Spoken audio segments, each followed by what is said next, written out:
All right, welcome to BehindTheMaskPresents.com. Here today, I'm with thrash metal legend Max Cavalera, founding member of Sepultura, and of course Soulfly. Max, thanks a lot for chatting, man. Can you believe it's been 15 years since Soulfly first dropped? I remember being a kid in school. It's crazy, man. Well, I was a kid. I was like a kid in high school, 13 or 14, I think. And you guys emerged again. You emerged again with your quote-unquote new band at the time. And you guys were even my very first concert on the Primitive tour, I think. So you guys broke me into that. But it's crazy, man. I mean, I remember when you guys were brand new. Yeah. It's been a long journey. I mean, Soulfly, a lot of people really still love that first record. It was a crazy record to make. My head was spinning at that time. I was half depressed from not being with Sepultura, but other half really hungry to show the people that I can continue and show my fans that the good old Max still here. And so I went right into writing stuff like Eye for an Eye and Bleed and Tribe and Fire, No Hope, No Fear. So it was an insane record to make, but I think looking back now, it was the best thing that ever happened to me was the creation of that record that led to all the other Soulfly records and, you know, led me to got a second chance in music, you know, to continue my career. A lot of people don't get second chances, you know. I've been blessed to be able to get a second chance and make it happen, you know. Mm-hmm. That actually kind of leads me into my second question, because I was going to ask, in that time, in that moment of that transition, did you think that what you were establishing was another long-lasting group that would become as big or bigger than your days in Sepultura? I mean, it's pretty incredible. Like you said, you struck lightning twice. No, it was all about rebuilding, and I was in a very humble place where I said to myself, it's going to take a lot of work to get back where we were, and I'm up for it. I'm up for the work. I don't mind going back to little clubs. I don't mind any of that. In fact, my attitude today is still the same. I still don't mind playing. I love little clubs, you know, the more sweaty and packed and crazy with people falling, knocking down microphones, and the crazier the better. You know, I still love all those punk shows. But so far, it's been an amazing journey. Actually, now 9 records. I've been Soulfly now longer than I've been with Sepultura. Soulfly has tattoos all over the world. I think it's got to be one of the bands that had most fan tattoos all over the world, man. I've seen 3, 4, 5 of those every night on every show that we play anywhere in the world. It's pretty amazing the amount of tattoos, the amount of Soulfly tattoos I've seen all over the world. And we have reached actually more with Soulfly than we did with Sepultura. You know, we go to more countries, Malaysia, Serbia, Russia. You know, we play more with Soulfly than we did with Sepultura. So I'm excited, man. You know, I think it's a good place to be with. Playing with my son now in Soulfly is great. Continue my family, you know, connection with my family playing with me. It's great. It's a great place to be. You guys are pretty old school too, man, in the fact that, like you said, you've got 9 records out now. Well, the 9th one's about to drop, and it's been 15 years. You guys released records. I think it was last year that Enslaved came out. I mean, that's pretty old school. We're in the age now where it takes about 3, 4, some bands, depending on how big you are, 5, 6, 7 years to get a record out, and it's really cool. It's almost an annual thing. Someone like me, I look forward to that new Cavalera project, so that's really cool. You're waving the flag for that. Yeah, you know, I don't mind waiting 2, 3 years to make a record, but I do think it's kind of cooler to make it maybe a little faster like this. Like you say, Enslaved just dropped out a year and a half ago, and now we already got Savages out ready to drop. And I think in my mind, I think for the fans, it's cooler to get more music, more material. For me, it's exciting because I get to be creative all the time, get to be busy all the time, and that's really good for me. To keep my mind focused and in shape. Keep writing, I think, is the best thing that I can do. And I made the Savage record kind of fast, but it doesn't feel like that when you listen to the record. It feels like we put a lot of time into it. Terry did a great job on the production of the album, so it sounds fantastic. And the songs itself, some of them sound quite intricate. There's a lot of kind of long songs on this new album, like Ayatollah of Rock and Roll is 7 minutes, El Come Gente is 8 minutes. So they're quite long songs with a lot of parts in it. It's when you hear it, it seems like we spent eternity on creating those songs. But And Savages, it drops in about 2 weeks, and I think it does showcase an evolution from the last record, Enslaved. But yet I can hear traces of, well, I can hear the last record in songs like Fallen and Spiral to me, tracks like that. But I think it's a collection of sounds of kind of what you guys have been about at least the last 10 years.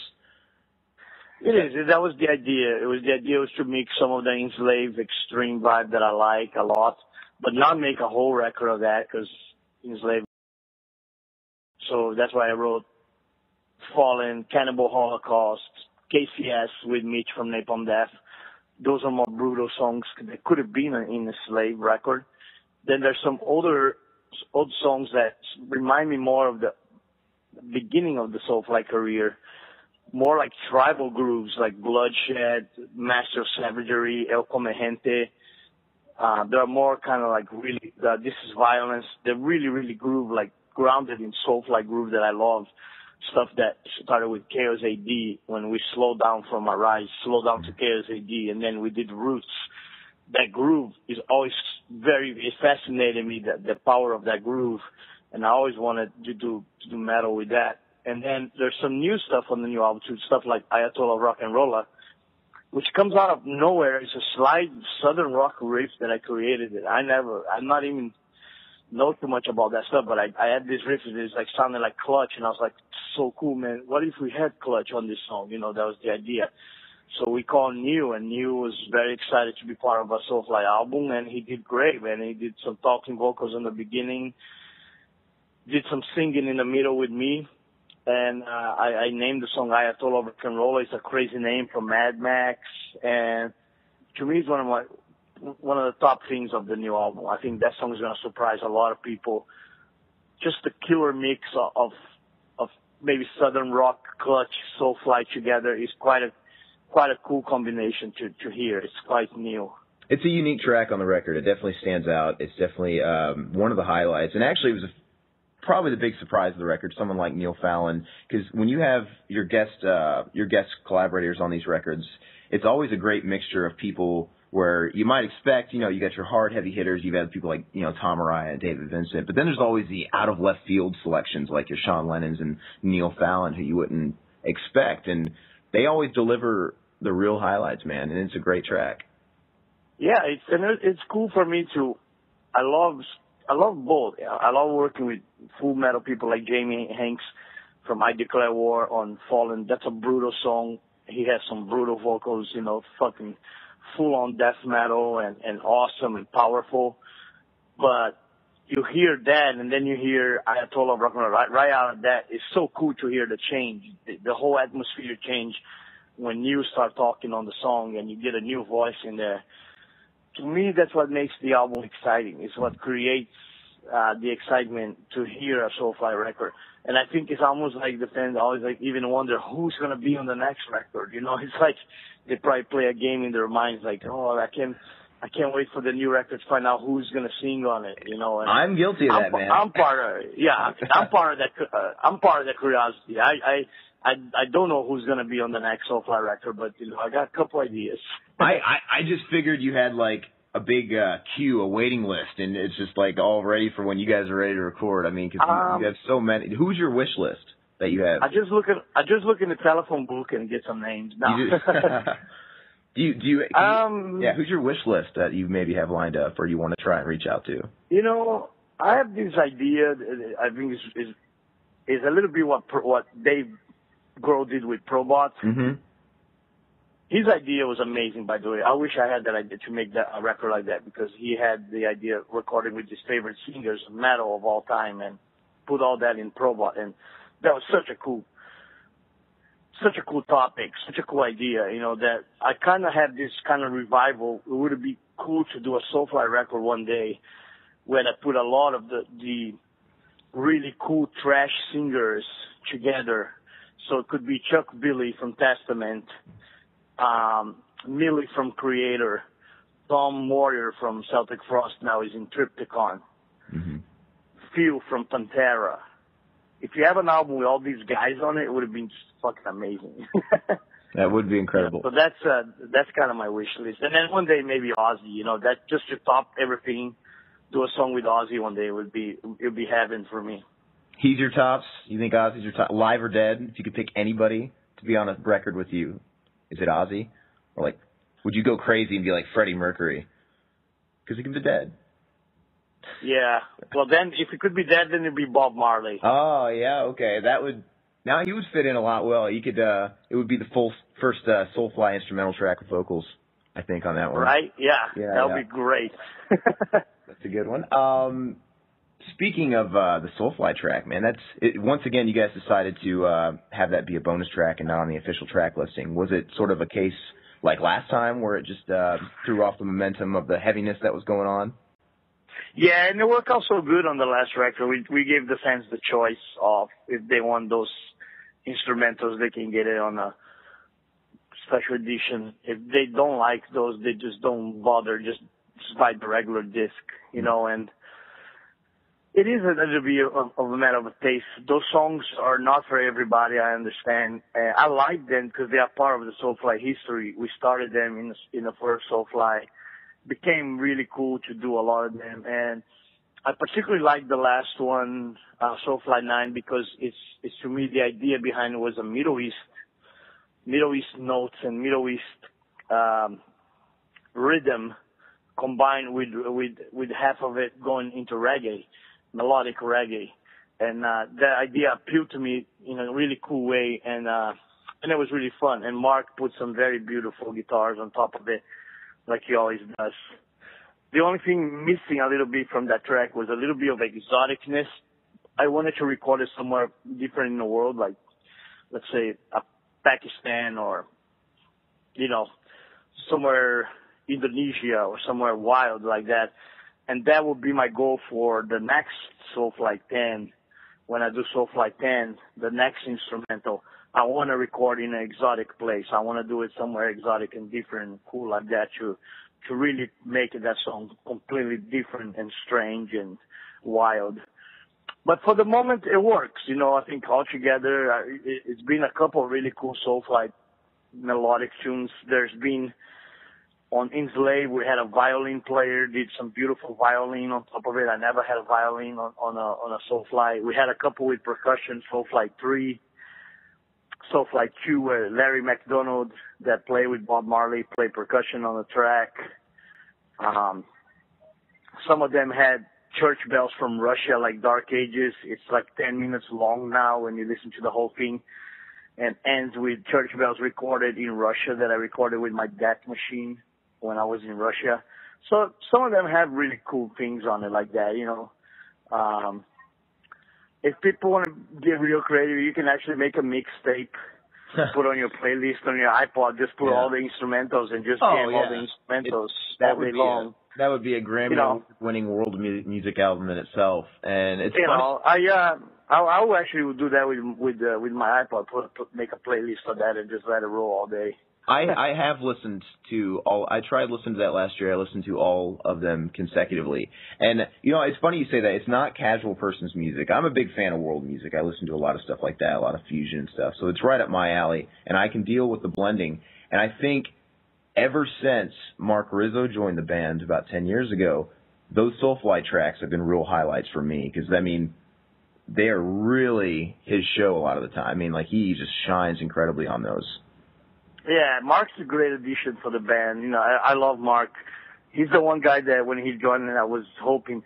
Soulfly changes so much all the time. It changed a lot of members, but I was like, I hope Mark stays, man. I'm really gonna try to make him happy here, so he can stay, so we can become kind of a partnership like Lennon and McCartney, like Max and Mark kind of bond. And I think he has become that. Like Soulfly for me today really is that me and Mark are the backbone of Soulfly today. We make the backbone of this band. It's been like that for 10 years. we hold the ground. Mark is an amazing rhythm guitar. He's so tight, man. He plays so tight. He keeps all the songs really tight, where I can be a little bit more loose, and I can play a little bit sloppy, I guess is the word that I was looking for.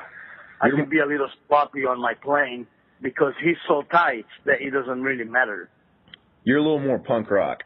You're the punk rock. I'm more punk rock. I throw chords around, and I've been criticized actually by fans. This is a great chance for me to explain to them why sometimes I don't play the guitar. Mm-hmm. I noticed that.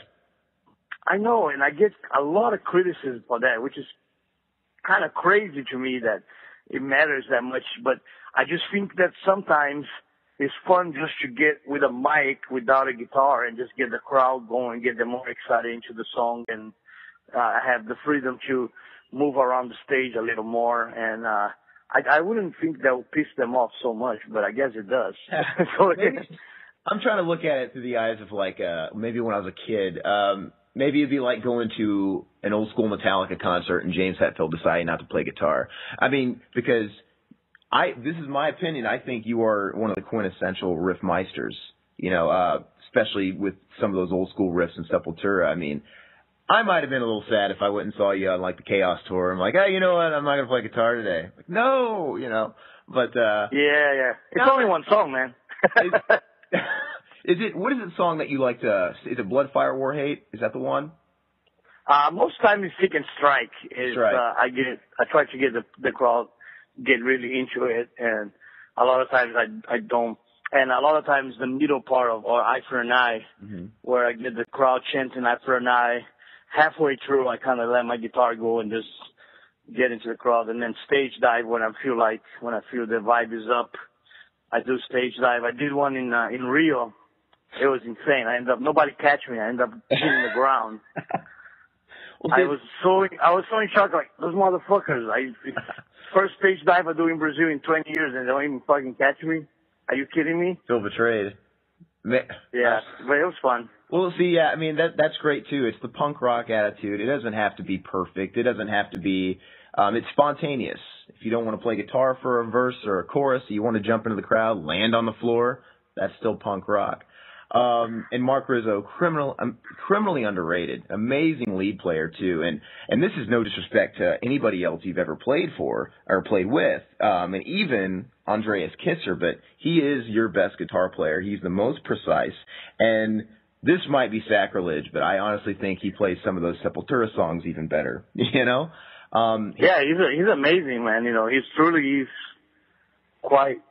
I mean, just watching him jamming in a dressing room sometimes when he's by himself and I'm just sitting there getting ready for a show and he's got his flamenco guitar with him and he's just busting out all this Paco de Lucia flamenco jams. And I just sit there in awe, you know, I just sit there and realize to myself, I got such a cool killer guitar player in a band with me. This is so cool. Just to watch him play in a dressing room, it's already a pleasure, you know, just a little moment like that is just the two of us. And I get to actually hear him really, really come out and do what he likes. And, I mean, he's killer live too. You know, he jumps a lot and his stage presence is always on spot. You know, he's always a lot of energy on his presence on the stage. And he's a great guy to have. Does these crazy roundhouse kicks when he's jumping around on stage. I don't understand how he does that. Yeah, no, I don't know either. The only thing I miss, and I told him that myself, is the backpack. I thought it was a killer trademark, man. You know, it's like, really, it's so cool. You know, but he didn't want to be like a gimmick guitar player that needed a backpack, so he kind of let it go. But I always thought it was cool. You know, I was like, man, that is so cool that you play with a backpack. Man. Nobody does that. I'm kind of the opposite. That was the only thing that was killing it for me. I mean, and then he dropped it. I'm like, yeah, now you look cool, man. See, there's always two sides of the coin, you know. Well, I can understand where he's coming at, like the gimmicky part. I'm like, you don't want to be like that guitar player from Killswitch Engage that wears the cape. Like, come on. Yeah, right, exactly. But who cares, man? At the end of the day, the music speaks for itself. And the guy's killer. He is your Randy Rhoads. That's the way I kind of see it. And a few minutes ago, you mentioned the band changing, and he's like the core and all that stuff.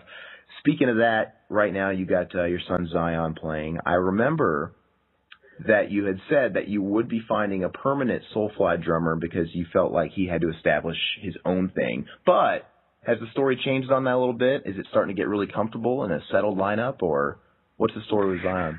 Well, I think it might change again because he's got his own band with his brother, Lodi Kong, and I want them to do good. I want them to get signed and have their own career. I think they belong to each other, like my brother and me were in Sepultura.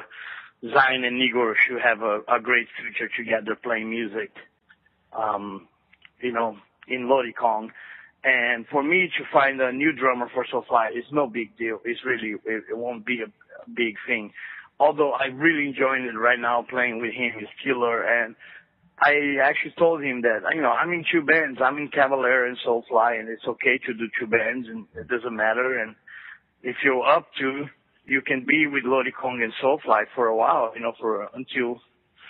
until you feel like, you had enough or whatever, So for the moment, he's with us. He's coming on the American tour, October with Havoc. We have a full American tour, and he's coming on that. And we have another American tour in January. He's doing that as well. So for the moment, this lineup is going to stay like this for a while, and I'm enjoying it. I'm glad we have a really good chemistry, the four of us. We really click good together live. Zion brought a ton of energy when he joined this band. He brought a lot of young energy to Soulfly. And, we like that. Tony's great. His second record with us, and he sings on El Come Gente and Plato Plomo, and we got this very cool Portuguese-Spanish connection going on that we sing together. That's a creepy song. That's a dark song, too, by the way. It is very dark. Crazy topic. I don't speak Spanish or Portuguese. I read what it was about, but I don't have to understand the language to understand, this is something dark is going on in these lyrics, Yeah, it's pretty much the story of this guy Vargas, and he was a serial killer cannibal from the 80s from Venezuela, and he used to do crazy shit like hit people with a metal pipe and drag them to his cabin and cut them in pieces and then make soup with people's eyeball floating in a soup. Wait, that's not normal?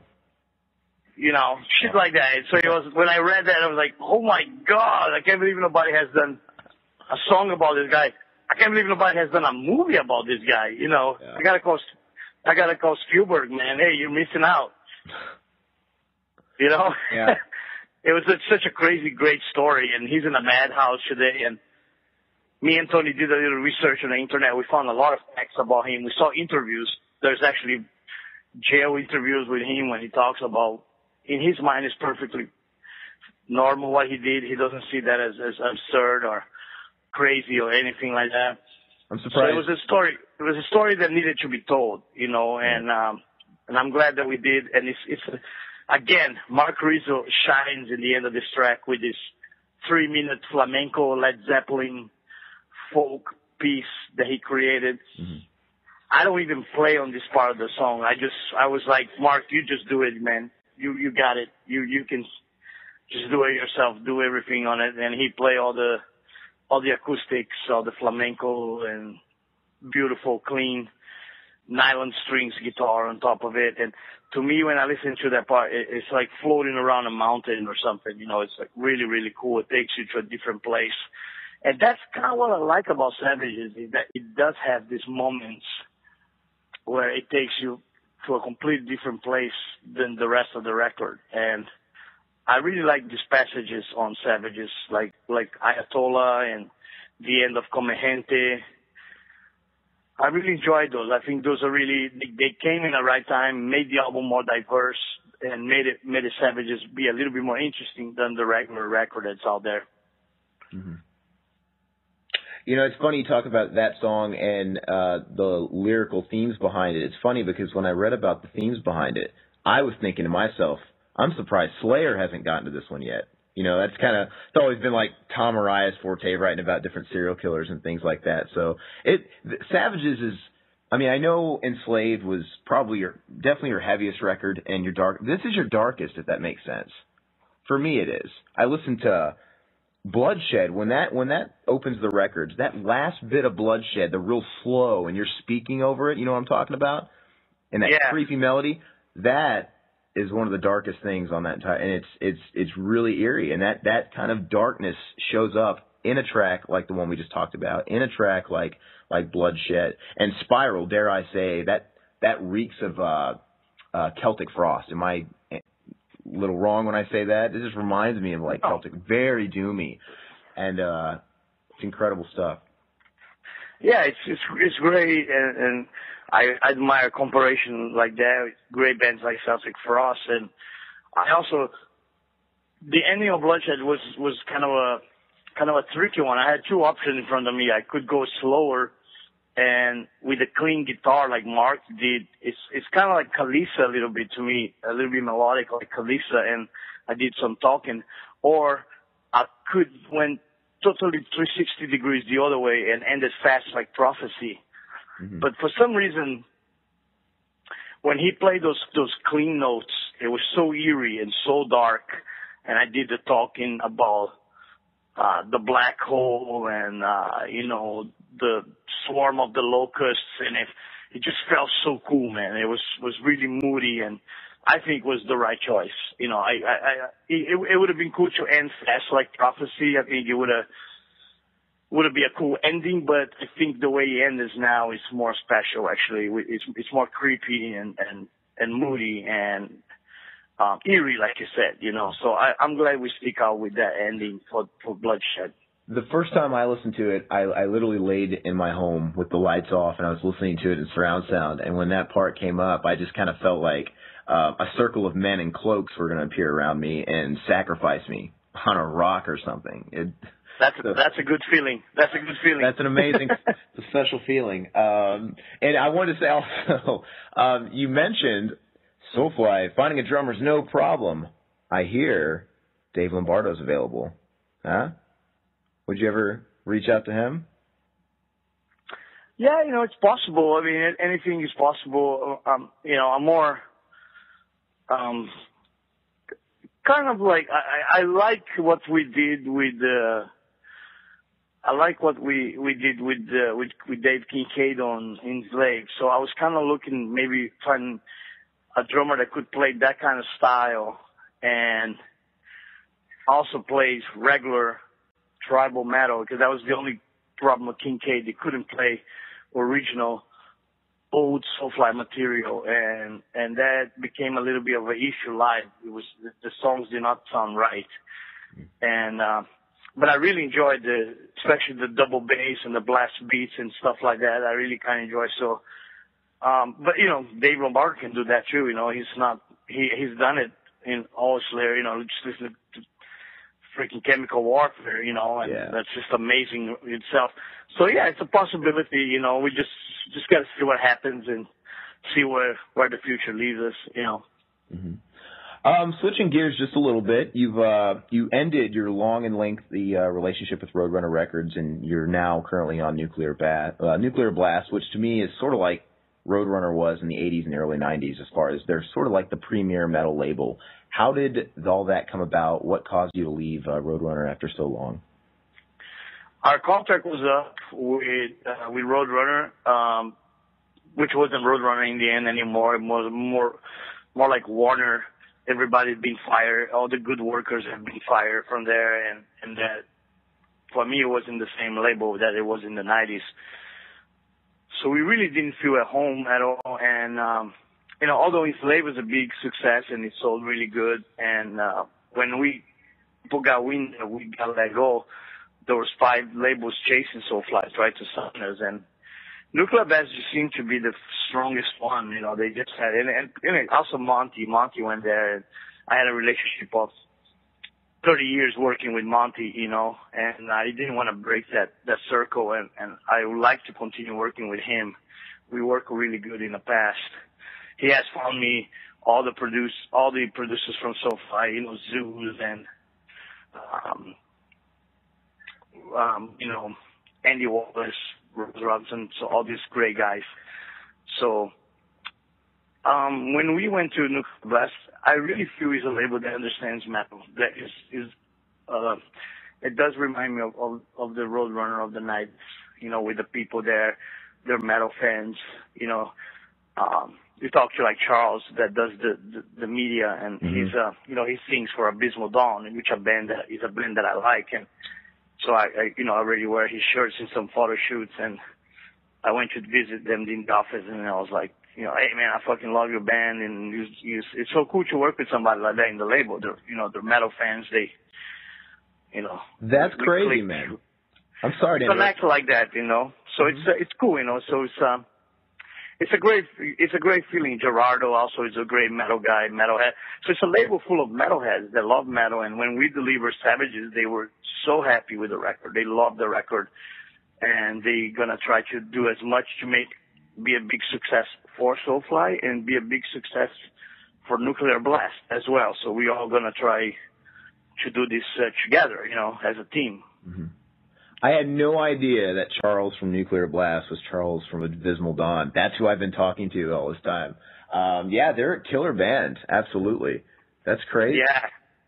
Yeah, he sings for them. And, I got to, I didn't know that either. I had hit him up on Facebook and was wearing their shirt. And then I was in Europe, and then somebody saw it and was like, oh yeah, do you know Charles from Nuclear Blast? And I was like, you mean from Abysmal Dawn? It's like, yeah, he works in the office. And I was like, no way, that's insane, So I went to the office in LA and visited them, and I knew he was in the band, and it was really cool actually, to find out there's people like that in the label, that's really cool. I want to talk about your long and very illustrious, storied career. You've been around, near 30 years now. I remember, I think it was last year, you were talking about an autobiography in the works. Is that still happening? Yep, it's coming out January. Jawbone is putting out in America. Mm-hmm. And it's going to be great. It's actually out in Brazil already. For some reason, really? Brazil got their shit together for the first time ever. Because everything in Brazil is always behind and late. But for some reason, they got shit together. And the autobiography was translated to Portuguese and came out, and it's great. It's really, I think should be they're considering to be a bestseller in Brazil. So it looks like it's going to sell really good in Brazil. And what we're going to do a little bit different for America is going to have more pictures. There wasn't enough. There was a lot of pictures in the Brazilian edition, but it was missing some live pictures. There was not enough live pictures that show me playing live around the world. So we're going to add a couple more of those for the American version of the book. So it's going to have more pictures. But it's coming out in January, and it's great. Dave Grohl did the intro. Mike Patton's on it, David Vincent, Corey Taylor, Sharon Osbourne. All these great people are in it talking about, knowing me and working with me and, funny things and stuff like that, What's going to be in this book that's going to be, for the hardcore Max Cavalera fan, someone like me, somebody that already thinks they know everything about you, what's going to be in a book like this for them? There's a lot of real funny stories and different moments.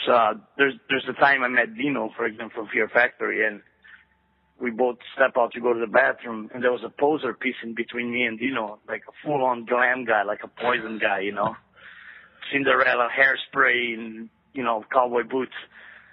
And I look at him. I was totally wasted. I don't remember this at all. Dino told me that on the book. And I totally wasted, and I just turned around and pissed all over the guy's legs. Oh.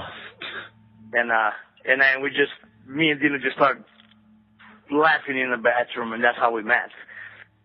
As far as Dino said, that's how we met. I don't fucking remember. I was so wasted at that time. I was obliterated. But there'll be a lot of funny shit like that. Jeez. And the story. People get to know a little bit about me. So there's also the Eddie Vedder barfing story.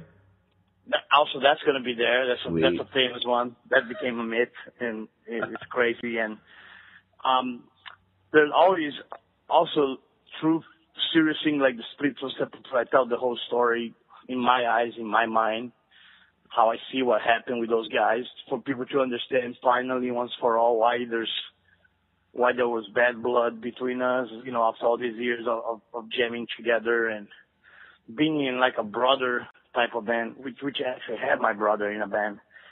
And why it had led me to the decision to leave it and start something new.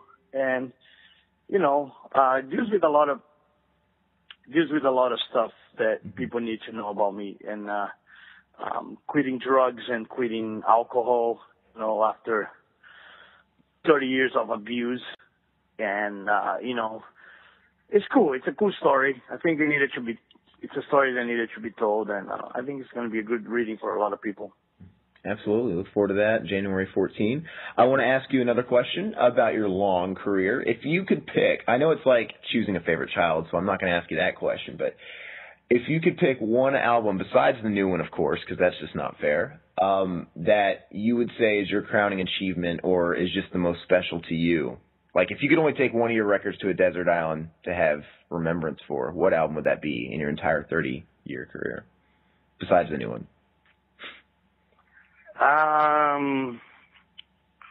That's a tough one, man. The one I enjoyed the most making it was actually Nailbomb, believe it or not. Oh, wow. Nailbomb was a lot of fun because it was totally what I want to do and what Alex want to do. It was totally fuck you to everything and everybody. It was totally I don't give a shit kind of album. It didn't have 1 inch of pressure from anywhere. Is exactly what we wanted. Everything on that record is what we wanted to do. It had this kind of I don't give a fuck attitude. If nobody likes this album, we like it kind of attitude. Yeah. You know, so it was one of those, you don't get to do a lot of those in this music business. There's always pressure about doing something like this, repeating, can you get, you know, like Soulfly 1 was under the shadow of Roots, so it had to be as good as Roots, and KZT was under the shadows of Arise, had to be better than Arise. There's always that kind of pressure. And when I did Nailbomb, it didn't have any pressure. It didn't have to be as good as anything. It didn't have to be good at all. Mm-hmm. It could have been total shit, and we still enjoy it. But actually, it's actually a good record. You know, I listen to it nowadays. And even today, it sounds amazing today, like it did 20 years ago. Mm-hmm. You know, it's a completely album that has not become old with time for some reason. The Nailbomb stuff is still heavy, is still pissed off, still angry. I did stuff like Summary of Achievements and Gorillas and Cockroaches. That shit sounds awesome even now, you know. So probably that would be my weird, odd choice to be, you know, Nailbomb Point Blank would be like a really unique kind of record that I made. And it is a great sounding record. I think that might be my favorite guitar tone that you've had on a record. It's just, it punches you in the face and it sounds great. And that's probably, your explanation for that being your favorite record is probably why we haven't seen another Nailbomb record either. You know, yeah, it was done like that. And I don't want to follow that one, yeah. You can't. It's literally impossible to follow that one. And it was done in such a way, and it was just amazing, you know, really amazing. And Alex had the best guitar sound in the world with Punch Tunnel. Hate Songs in E minor is one of my favorite records ever. That is so heavy. And I was like, Alex, you got to teach me the secret of that sound. And, you know, so he shared a little bit of that with me in the album. We got that heavy sound. We have Dino from Fear Factory playing in 24 Hours Bullshit, bringing some of that crunchiness of Fear Factory, that super tight crunch guitar work that he does. Mm-hmm. And we involved some of the Sep guys, you know, Igor and Andreas were part of it. Igor played drums in half of the record. Andreas did a couple solos for the record. So it was cool that some of the Sep guys were involved on that project, and it was great. It was really, in fact, man, when that album came out, Andreas was actually mad at me. He came over one day and he's like, dude, what the fuck, man? That is a really good record. And I was like, yeah, so what are you mad about? Because you could use all those riffs for Sepultura and you're wasting on a stupid project. Oh, man. And I was like, man, don't worry, I got more riffs, you know, more good riffs will come out. Don't worry, you know, you don't need to worry about that, you know. But he was pretty pissed off. He was like, I can't believe you wasted all those great riffs on a project, you know. Yeah. They were meant to be nail bomb riffs. They were in that moment. They couldn't have been anything else, man. This is also the year of the 20th anniversary of Chaos AD. Would you ever consider celebrating that on a Soulfly tour? Seems to be really popular nowadays, celebrating anniversaries and whatnot. Right. Yeah, I don't know. I mean, it's a good idea. It can be done. You know, we have the tools. You know, we have a guitar player like Mark that can actually play everything, and you know, I can even just for that ask Igor to be part of it, make it more special. Maybe not like the whole album. I know you already play a couple of those songs in the set every now and again, but maybe some of the ones that don't get played a lot. Maybe like an extended encore of some of those tracks, like I don't know, Nomad and things like that. Something would be. Yeah, that would have been cool. It's a cool idea. Man, well, I appreciate you, sir. No problem. Thanks for your time. Nice talking to you. Okay, man. Thank you. Bye.